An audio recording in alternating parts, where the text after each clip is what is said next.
अतिथि को आतिथ्य सत्कार में घी पान नहीं करा पाया तो वो उसका परिहास कर रहा है। घृतम प्रति जानीते, आपके घर में घी खाया था ना।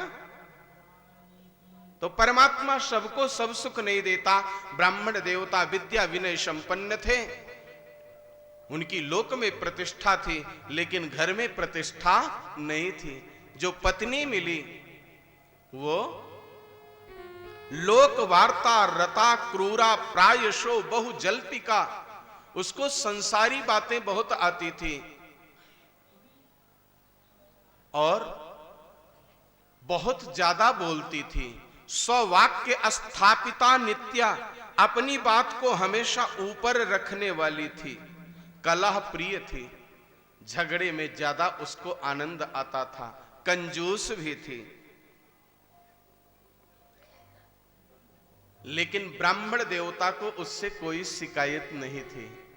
परमात्मा की इसी में बड़ी कृपा मानते थे कि आपने गृहिणी ऐसे दिया है कि इसमें मन न लग करके हे गोविंद आपके चरणों में मन लगेगा। यदि ये मृदुभाषी होती तो इसमें मन लग जाता, मनमोहन, आपके श्री चरणों में मन न लगता। ब्राह्मण देवता उस सिद्धांत पर चलते थे कि सीताराम सीताराम सीताराम कहिए, सीताराम सीताराम सीताराम कहिए। जहीं विधि राखे राम ताहीं विधि रहिए, जहीं विधि राखे राम ताहीं विधि रहिए। सीताराम सीताराम सीताराम कहिए, जहीं विधि राखे राम ताहीं विधि रहिए। सीताराम सीताराम सीताराम कहिए, जाहि विधि राखे राम ताहि विधि रहिए। मुख में हो राम नाम, राम सेवा हाथ में। मुख में हो राम नाम, राम सेवा हाथ में। तू अकेला नहीं प्यारे, राम तेरे साथ में। तू अकेला नहीं प्यारे, राम तेरे साथ में। विधि का विधान जान, हान लाभ सही है। जाहि विधि राखे राम ताहि विधि रहिए। सीताराम सीताराम सीताराम कहिए, जाहि विधि राखे राम ताहि विधि रहिए। हो किया अभिमान तो फिर मान नहीं पाएगा। किया अभिमान तो फिर मान नहीं पाएगा। होगा प्यार वही जो श्री राम जी को भाएगा। होगा प्यार वही जो श्री राम जी को भाएगा। फल असत्याग शुभ काम करते रहिए। चाहे विधि राखे राम ताहि विधि रहिए। सीताराम सीताराम सीताराम कहिए, जाहि विधि राखे राम ताहि विधि रहिए। हो जिंदगी की डोर सौंपे हाथ दीनानाथ के। जिंदगी की डोर सौंपे हाथ दीनानाथ के।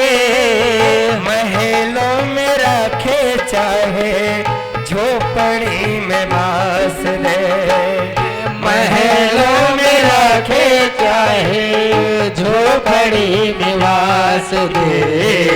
धन्यवाद निर्विवाद राम राम कहिए।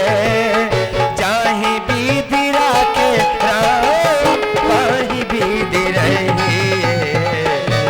सीताराम सीताराम सीताराम कहिए जाहि विधि राखे राम ताहि विधि रहिए सीताराम सीताराम सीताराम कहिए जाहि विधि राखे राम ताहि विधि रहिए सीताराम सीताराम सीताराम कहिए जाहि विधि राखे राम ताहि विधि रहिए जाहि विधि राखे राम ताहि विधि रहिए जाहि विधि राखे राम ताहि विधि रहिए सीताराम सीताराम सीताराम कहिए जाहि विधि राखे राम ताहि विधि रहिए सीताराम सीताराम सीताराम कहिए जाहि विधि राखे राम ताहि विधि रहिए सीताराम सीताराम सीताराम कहिए चाहे विधि राखे राम ताहि विधि रहिए सीताराम सीताराम सीताराम कहिए चाहे विधि राखे राम ताहि विधि रहिए आनंद कंद भगवान की जय। आठवीं भक्ति भी तो यही कहती है, आठों यथा लाभ संतोषा। जैसा परमात्मा ने हमें रख दिया है उसी में रख करके संतुष्ट रहें। सूत जी महाराज सौनकादिक ऋषियों से कहते हैं और कुमार देवर्षि नारद जी से कह रहे हैं, एवं निवशतो प्रेमणा दंपत्यो रममाणयो हो। बड़े प्रेम पूर्वक दोनों दंपति रहते हैं, दोनों विरोधी स्वभाव हैं लेकिन फिर भी प्रेम पूर्वक रहते हैं, क्योंकि उन्होंने सत्संग को प्राप्त किया है, शास्त्रों का चिंतन किया है। सत्संग करने से, साधु चरणों में बैठने पर, सज्जनों के बीच में बैठने पर यही तो प्रभाव जीवन में होता है। संत क्या करते हैं? समाधान बताते हैं। किसी के घर में ऐसे ही ग्रह कला थी, किसी संत चरणारविंदों में जाकर के अपनी समस्या रखे, संत ने बहुत ही सरलता से बता दिया उपाय। बोले जिद्दी है ना देवी, अपनी बात को ऊपर रखती है ना, आपको रोटी अच्छी नहीं लगती है, चावल ज्यादा खाना चाहते हो और जब कहोगे चावल बना दो तो चावल नहीं बनाती हैं, तो आप चावल की निंदा प्रारंभ कर दो ना, जो आपको अच्छा लगता है उसी की निंदा प्रारंभ कर दीजिए, अपने आप चावल बन जाएगा। और जब रोटी खाने की इच्छा है तो रोटी की निंदा प्रारंभ कर दो, जो आपको अच्छा लगता है वो उनको अच्छा नहीं लगता है, तो ऐसे उल्टी गंगा बहा दो ना, अपने आप समाधान हो जाएगा। आनंद पूर्वक निवास कर रहे हैं। ब्राह्मण देवता चोरी छिपे अपने धन का आधा भाग धर्मादाय में खर्च कर दिया करते थे। वैसे शास्त्र कहता है कलयुग में कम से कम दशांश तो निकालना चाहिए। जो गद्दी हैं पुरानी, उनमें नीचे एक गुल्लक लगी होती है, सरका देते हैं धीरे से धर्मादाय के लिए। लेकिन ब्राह्मण देवता अपने धन का आधा भाग गौ माता की सेवा, विप्रदेव की सेवा और वेद की सेवा में लगाते थे।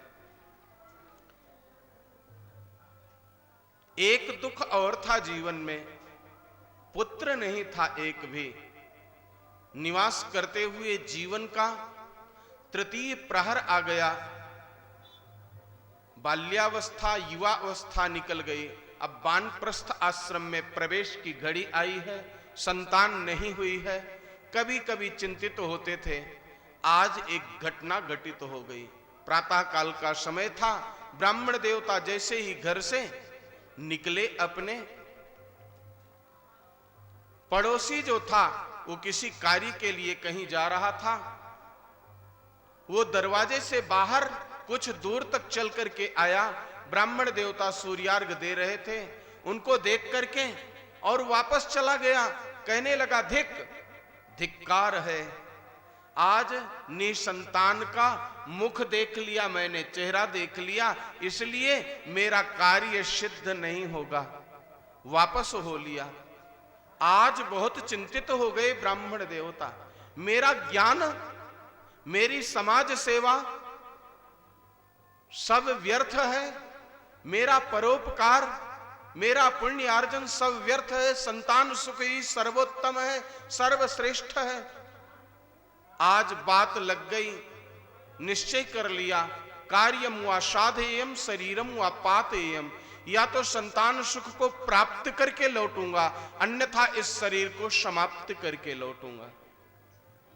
दूसरे का मुख देख करके कार्य सिद्ध होना न होना नहीं निश्चित है, आपके कर्म पर आधारित है। कर्मण्येवाधिका रास्ते मां फलेषु कदाचन, जैसा कर्म करोगे वैसा फल देगा परमात्मा। आपका कर्म, आपका व्यवहार आपको फल प्रदान कराएगा। और मुखमंडल ही देखना है तो किसी दूसरे का क्यों देखें। हमारी भारतीय संस्कृति में त्रिदेव तो हमारे हथेली में विराजमान है। प्रातः काल उठते ही देख लीजिए, कराग्रे बसते लक्ष्मी, कर मूले सरस्वती, कर मध्य सरस्वती, कर मूले तु गोविंद, प्रभाते कर दर्शनम।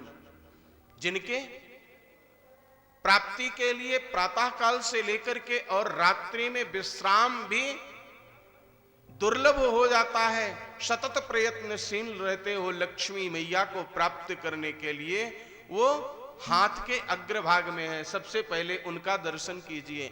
जिस वाणी से आपका सम्मान और अपमान होता है, उस वाणी पर नियंत्रण रखने वाली भगवती शारदा सरस्वती आपके मध्य में हथेली के विराजमान है। उनका दर्शन करो, जिससे वाणी संयमित रहे। और जिनको प्राप्त करने के लिए अमलात्मा विमलात्मा सूर्यजन साधना में सतत प्रयत्नशील रहते हैं, वो प्रभु गोविंद आपके मूलाग्र में स्थित हैं। उनका दर्शन कीजिए ना। किसी का चेहरा देख करके कार्य प्रारंभ क्यों करो। एक राजा के प्रदेश में राजा प्रातः काल उठ करके वन भ्रमण कर रहा था, विहार कर रहा था, बगीचे के बीच में रात्रि निवास किया, प्रकृति के सौंदर्य को देख रहा था। यही भादवा का महीना था, अच्छी बरसात हुई थी और उसके महल के छत पर बहुत काई जम गई थी। भ्रमण कर रहा था और प्रकृति के सौंदर्य को देख रहा था। देख दूसरी तरफ रहा था, चल दूसरी तरफ रहा था। शास्त्र क्या कहता है? दृष्टिपूतम निषेध पादम, वस्त्रपूतम पिबेत जलम, शास्त्र पूतम बदेर वाक्यम, मना पूतम समाचरेत। एक एक पैर आगे बढ़ाने के पहले दृष्टि से पवित्र कीजिए, तब पैर बढ़ाइए। और कपड़े से छान करके पानी पीजिए। अब आरओ चल गया है, पहले के जमाने में आरओ नहीं था ना, तो छान करके पिया जाता था। मटकी में माताएं जल भर करके रखती थी, कपड़े से उसको ढक करके रखती थी, छान के भरती थी, फिर दिया करती थी किसी को तो छान करके देती थी। शास्त्र के अनुसार बात कीजिए, लेकिन उसको मन रूपी तराजू में पहले तौल लीजिए, तब लोक व्यवहार में ले आइए। शास्त्र में जैसा लिखा है वैसा बोलना भी संभव नहीं है। वैसा व्यवहार में यदि ले आए तो कहीं गड़बड़ हो सकता, इसलिए मन रूपी तराजू में पहले तौलिए फिर बोलिए। तो राजा देख रहा था, दूसरी तरफ चल रहा था, दूसरी तरफ, और सावधानी हटी, दुर्घटना घटी। पैर फिसल गया, धड़ाम से नीचे गिरा, दांत टूट गए, ठेवनी फूट गई, हाथ की कोहनी टूट गई, पैर में भी फ्रैक्चर हो गया, चारों तरफ से टूटा फूटा। इधर उधर देखा, सामने बेचारा माली जो था, उस वन की रक्षा करने वाला, पौधों को संभालने वाला, वो प्रणाम कर रहा था। उल्टी बुद्धि राजा, उसने तुरंत सेवकों को बुलाया, बोले इसका मुख बड़ा गड़बड़ है, गंदा है, ये कुरूप है, इसका चेहरा देखने से आज मेरा हाथ टूट गया, दांत टूट गया, पैर टूट गया, जगह जगह से फूट गया, इसको जीने का अधिकार नहीं है, इसको फांसी पर लटका दो। जब उसको मृत्यु दंड दिया जाने लगा तो अंतिम इच्छा पूछी गई। उसने कहा हमको राजा साहब से मिलना है। सेवकों ने कहा इतनी स्वामी भक्ति, पुत्र से नहीं मिलना, पिता से नहीं मिलना, माता से नहीं मिलना, पत्नी से नहीं मिलना, राजा से मिलना है, जिस राजा ने मृत्यु दंड दिया है। मरना तो है ही, अब खरी खरी क्यों न कह दूं। जब राजा सामने आया, अंतिम इच्छा थी उसकी, राजा को नम्रता पूर्वक प्रणाम करके कहा राजन, मैं तो इस दुनिया से जा रहा हूं, आज के बाद कृपा करके अपना चेहरा आप किसी को मत दिखा देना। मेरा चेहरा तो इतना ही कुरूप है कि आपका दांत टूटा, ठोड़ी फूटी, आपका हाथ टूटा, पैर टूटा, लेकिन आपका चेहरा कितना कुरूप है, थोड़ा अपनी तरफ देखिए कि आपका प्रथम दर्शन करने का कारण मेरा प्राणांत हो रहा है। राजा को ज्ञान हुआ, अपनी गलती का एहसास हुआ और क्षमा याचना करते हुए मृत्यु दंड से उसको वापस कर दिया।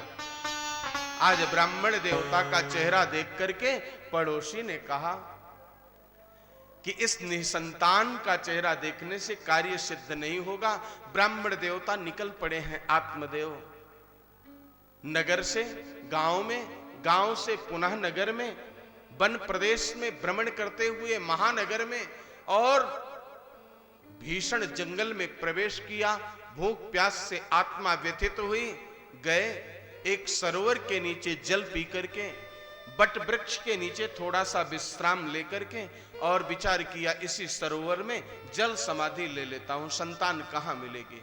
उसी समय एक संत का आगमन उधर से हुआ। जल में प्रवेश करते हुए एक मनुष्य को देख करके आवाज लगाया संत ने, देव दुर्लभ मानव तन को प्राप्त करके आत्महत्या कर रहे हुए महान पाप है, बताइए क्या बात है। सत्पुरुष मिल गए हैं, समस्या रख देना चाहिए, हो सकता है कोई समाधान मिल जाए। ब्राह्मण देवता से संत ने पूछा, सन्यासी ने, कि कथम रोदिस विप्रत्वम काते चिंतावलीयसी बदत्वम सत्वरम मह्यम स्वस्य दुःखस्य कारणम। हे ब्राह्मण देवता, यज्ञोपवीत है, सिखा रखे हो आप, इसलिए ब्राह्मण लगते हो आप क्यों रो रहे हो, आपको क्या चिंता है, विस्तार पूर्वक मुझे बताइए। ब्राह्मण देवता कहते हैं, मैं अपने पापों की गणना कहां तक करूं देवर्षे, हे ऋषि। मेरे पापों के कारण मेरे पूर्वज मेरे द्वारा दी हुई जलांजलि तर्पण को गर्म करके पीते हैं, वो रोते हैं क्योंकि आगे तर्पण देने वाला कोई नहीं है। आज तो तर्पण पितरों को प्राप्त ही नहीं होता है। क्यों प्राप्त नहीं होता है? क्योंकि बेटे का तो सौदा कर लिया जाता है। हमारे वैश्य वर्ग में, मारवाड़ी समाज में, अग्रवाल समाज में तो आजकल सीधे एक भाषा बोलते हैं, कितने का सौदा है, पार्टी कितने में पट जाएगी। हम भी जब भक्तों के बीच में बैठते हैं तो सुनते हैं, बेटा बेटी नहीं हुए, वो एक वस्तु हो गए, उनका मूल्य लगाया जाने लगा है। तो जब आपने दूसरे को बेच दिया तो उनके हाथ का तर्पण आपको कैसे प्राप्त होगा? और जब तर्पण नहीं होगा तो नरकगामी होना स्वाभाविक है। ये हम नहीं, गीता में प्रभु वासुदेव श्री कृष्ण कहते हैं, जब पिंडोतक क्रिया लुप्त हो जाएगी तो नरक जाएंगे आपके पूर्वज। ब्राह्मण देवता कह रहे हैं हमारे कुल में कोई बचा ही नहीं, इसलिए पिंडदान आगे कौन करेगा पूर्वजों को? वो मेरे द्वारा दी हुई जलांजलि को रोते हुए गर्म आंसुओं के सहित पीते हैं। मैं अपने दुर्भाग्य को कहां तक आपसे बताऊं? धिग्जीवितम प्रजाहीनम धिग्गृहम चा प्रजाम विना धिग्धनम चानपत्यस्य धिक्कुलम संततिम विना। संतान सुख के बिना गृहस्थाश्रम नीरस है, संपत्ति किसके लिए, साम्राज्य किसके लिए, सब कुछ व्यर्थ है। चलो मुझे संतान न मिलती तो कोई दुख नहीं, मैंने गौ माता पाली, वो भी मेरे घर में आकर के वंध्यत्व को प्राप्त हो गई। मैंने कोई वृक्ष लगाया, उसमें भी कभी एक भी फल नहीं आया। मैं अपने घर में ले आकर के फल रखता हूं, वो भी शीघ्रातिशीघ्र नष्ट हो जाते हैं। इतना कह करके और बड़े ही कारुण्य भाव में आकर के फूट फूट करके ब्राह्मण देवता संत के श्री चरणों में गिर करके और रोने लगे। ब्राह्मण देवता ने उनकी ललाट की रेखाओं को पढ़ लिया और ललाट की रेखाओं को पढ़ करके कहने लगे कि मुंच ज्ञानम प्रजारूपम बलिष्ठा कर्मणो गति विवेकम तु समासाद्य त्यज संसार वासनाम। संतान सुख की अभिलाषा का त्याग कर दो, कर्मों की गति बड़ी न्यारी है। संतान से सुख किसको मिला राजन? आपको मैं इतिहास पढ़ाता हूं। एक राजा हुए थे चित्रकेतु, उनको भी संतान नहीं मिली थी, बड़े मुश्किल से ऋषियों के आशीर्वाद से संतान मिली और वही संतान उनको राक्षस योनि में जाने की कारण बन गई। एक राजा रावण हुआ जिसके इतना बड़ा कुल था, लेकिन अंतिम संस्कार करने वाला उसका कोई नहीं हुआ। तो आप संतान की भावना अपने मन से टाल दीजिए। सगर के 60,000 पुत्र हुए, वही उसके लिए दुख का कारण बने। तो संतान सुख का कारण नहीं है, सर्वेश्वर सुख के कारण है। सर्वेश्वर के श्री चरणों में पड़ जाइए, प्रभु के चरणार विंदों का आश्रय लीजिए। बोले सप्त जन्मावधि तव पुत्रो नैव च नैव च नैव च। ब्राह्मण देवता के सामने संत ने एक लकीर खींच दिया। तुम इस जन्म की बात कर रहे हो, 7 जन्म तक तुम्हें पुत्र सुख नहीं है, संतति सुख नहीं है, नहीं है, नहीं है। ब्राह्मण देवता का तो अटल विश्वास हो गया संत के चरणों में। जो वैद्य नाड़ी पकड़ करके रोग परीक्षण कर ले, बता दे कि तुम्हें ये रोग है, उसके पास उस रोग को ठीक करने की औषधि नहीं होगी, ये कैसे संभव है? अब समाधान मिल गया। चरणों में गिर पड़े, बोले इस समय वेदांत का उपदेश मेरे कानों में नहीं जा रहा है, मेरे हृदय देश में स्थापित नहीं होगा। महाराज आपने बहुत कुछ ज्ञान चर्चा कर ली, अब मेरी हठ चर्चा सुन लीजिए। या तो मुझे आप संतान सुख प्रदान कीजिए, अथवा अंगुल्या निर्दिष्ट ब्रह्म हत्या का दोष प्राप्त कीजिए। आपके आंखों के सामने देखते देखते इसी सरोवर में मैं जल समाधि लूंगा और आप समर्थ होते हुए भी नहीं बचाए, इसलिए ब्रह्म हत्या का दोष आपके ऊपर लगेगा। समाधान करने वाले संत स्वयं समस्या में पड़ गए। संत अपने ऊपर कुछ रखते ही नहीं हैं।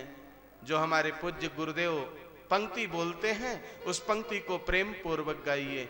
हमें चिंता नहीं अपनी, उन्हें चिंता हमारी है। हमें चिंता नहीं अपनी, उन्हें चिंता हमारी है। हमारे जीवन के रक्षक सुदर्शन चक्रधारी है। हमारे जीवन के रक्षक सुदर्शन चक्रधारी है। भज गोविंद गोविंद गोपाला, भज गोविंद गोविंद गोपाला। भज मुरली मनोहर नंद लाला, भज मुरली मनोहर नंद लाला। भज गोविंद गोविंद गोपाला, भज गोविंद गोविंद गोपाला। भज मुरली मनोहर नंद लाला, भज मुरली मनोहर नंद लाला। भज गोविंद गोविंद गोपाला, भज गोविंद गोविंद गोपाला। भज गोविंद गोविंद गोपाला, भज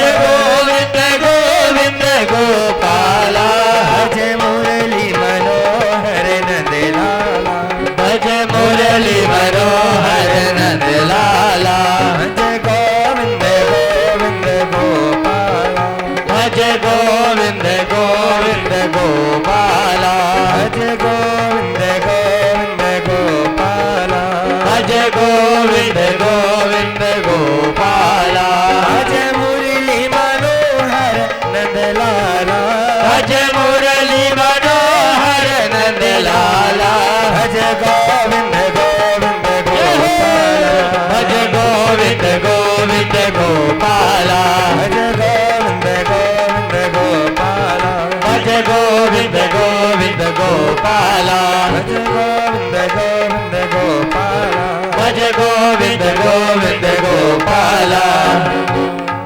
बोलिए आनंद कंद भगवान की जय हो। संत ने समस्या आ जाने पर समाधान के लिए सर्वेश्वर के श्री चरणों में प्रणाम किया और प्रभु के ऊपर ही छोड़ दिया, जो करना हो आप करो। अपनी झोली से एक फल निकाला, तस्याग्रहम समालोक्य फलमेकं स दत्तवान इदं भक्षय पत्न्या त्वं ततः पुत्रो भविष्यति। इस फल को आपकी देवी यदि ग्रहण करेंगी तो निश्चित ही उसको पुत्र रत्न की प्राप्ति होगी। ब्रह्म वाक्यो जनार्दनः, भगवान अपनी बात को टल जाने देते हैं लेकिन अपने भक्त की बात को नहीं टलने देते हैं। अब संत का प्रसाद कैसे व्यर्थ जा सकता था।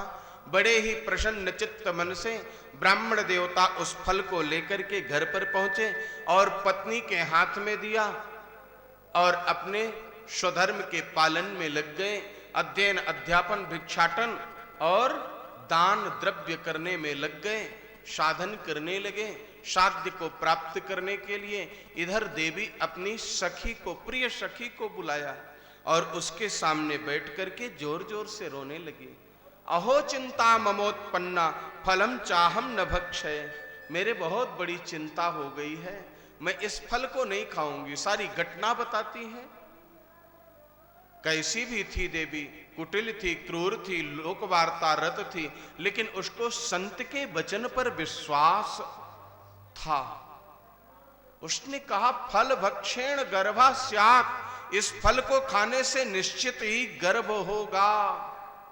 गर्भेणोदर वृद्धिता, और जब गर्भ होगा तो पेट बड़ा हो जाएगा और फिर थोड़ा सा भोजन करना पड़ेगा, फिर शरीर की सामर्थ्य घट जाएगी।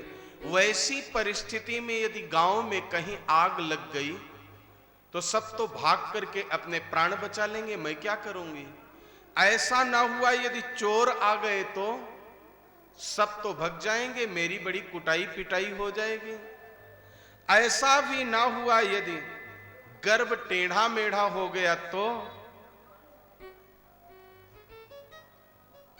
पेट फाड़ करके और जब बालक को जन्म दिया जाएगा तो मेरा प्राणांत हो जाएगा।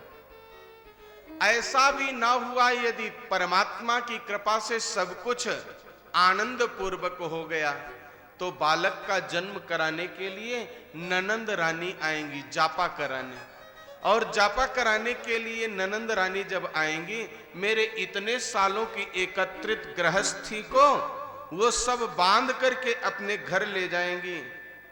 ननंदा संहरे तदा, ननंद रानी सारा धन मेरा हरण कर ले जाएंगी, मैं क्या करूंगी। और फिर अगर ऐसा भी ना हुआ, ईमानदारी ननंद रानी हुई तो, ईमानदार हुई, कुछ न लेके गई तो बोले लालने पालने दुखम प्रसूता याश्च वर्तते। उस बालक के लालन पालन में बहुत दुख होगा, उसका विष्ठा उठाना पड़ेगा, बार बार कपड़े बदलने पड़ेंगे, बहुत दुख क्लेश का विषय है। उस देवी ने कहा तुम्हारी इच्छा क्या है, तुम्हारा मन क्या कहता है। उस देवी ने कहा कि वंध्या वा विधवा नारी सुखनी चेति में मति। मैं तो ये चाहती हूं, मेरा मन ये कहता है या तो संत का आशीर्वाद निष्फल हो जाए, मैं वंध्यत्व को प्राप्त हो जाऊं, अथवा ब्राह्मण देवता का राम नाम सत्य हो जाए, मैं वैधव्य को प्राप्त कर लूं, ये मेरे सिद्धांत में श्रेष्ठ होगा। संसार में देखा जाता है संतान के लिए पुरुष वर्ग कम चिंतित होते हैं, माताएं ज्यादा चिंतित होती हैं, लेकिन यह एक विलक्षण मातृशक्ति है जो आज संतान को लेकर के इतनी समस्या ग्रस्त हो गई है। उसकी सखी जो थी उसको सुंदर नीति अपने हिसाब से बताती है, चिंता